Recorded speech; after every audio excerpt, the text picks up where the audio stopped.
Helicopter आने वाला है। बीड जिल्ह्यात पावसाची विदारक परिस्थिती पाहायला मिळते। पिंपळगाव येथे गेल्या 2 दिवसांपासून एक कुटुंब अडकले, 12 ते 13 लोक अडकले। एनडीआरएफचं पथक देखील आलं, मात्र जो प्रवाह आहे त्याचा वेग अधिक आहे, त्यामुळे त्यांना काढता येणार नाही असं जिल्हाधिकाऱ्यांचं म्हणणं आहे। आता हेलिकॉप्टर मागवलं जाणार आहे। माझ्यासोबत माजी मंत्री बदामराव पंडित आहेत। सर, काय भयंकर परिस्थिती, तुम्ही स्वतः त्या लोकांचं म्हणजे इथून संवाद साधण्याचा प्रयत्न केला। कालपासून मी संपर्कामध्ये आहे। पिंपळगाव, कानडा, नांदूर हवेली, जुनी हवेली या ठिकाणी, टाकळगाव या ठिकाणी मी कालपासून संपर्कात आहे। आपले तहसीलदार खोमणे साहेब यांना मी सांगितलं की गावातल्या लोकांचा मला संदेश असा आला आहे की ज्या बोटी आहेत त्या बोटी इथं काम करू शकणार नाहीत, परंतु खोमणे साहेबांनी सांगितलं की आम्ही बीडच्या बोटी मागितल्या आहेत, माजलगावच्या मागितल्या आहेत, तर त्याने मी प्रयत्न करणार आहे। तरी गावच्या लोकांना मी सांगितलं, परंतु गावचे लोक सांगितले की आम्हाला त्याचा अनुभव आहे, कारण की जे गेल्या 15 दिवसापूर्वी या बोटी आम्ही, त्या माणूस तिथं वाहून गेला होता, तो मृत अवस्थेत 3ऱ्या दिवशी सापडला।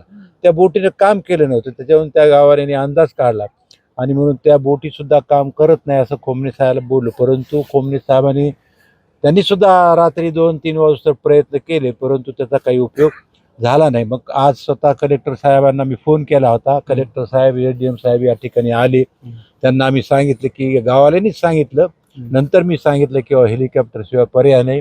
मग आता जवळजवळ 3 वाजले, 3 वाजता कलेक्टर एसडीएम मॅडमनी पत्र तयार केलं हेलिकॉप्टरला आणि ते 2 तासामध्ये हेलिकॉप्टर येईल असं त्यांनी आम्हाला, कलेक्टरने आणि एसडीएम मॅडमने सांगितलं। आता 6 वाजता दिवस मावळच्या आतमध्ये जर ते हे काम झालं पूर्ण तरच ते होऊ शकतं, किंवा सूर्य मावळल्यानंतर हे हेलिकॉप्टर येऊ शकत नाही। तरी शासनाला, प्रशासनाला मी अशी विनंती करतो या बाईकद्वारे की 3 वाजेच्या आत ते माणसं निघायला पाहिजेत।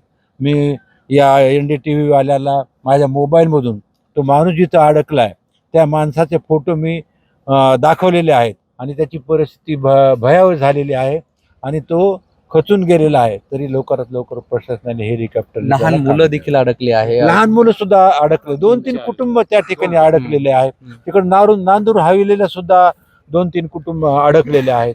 तरी प्रशासनाने लवकरात लवकर प्रयत्न करून त्यांना हेलिकॉप्टरद्वारे काढावा अशी मी त्यांना विनंती करतो। नक्कीच हे होते माजी मंत्री आणि प्रशासनाशी सतत बोलतायत, जिल्हाधिकाऱ्यांशी बोलतायत, मात्र आता वेळ कमी आहे। पुढील 2 तासात जर कारवाई झाली तर हे कुटुंब बाहेर निघेल, नाहीतर परत आज रात्रीचा मुक्काम त्यांना तिकडेच करावा लागेल।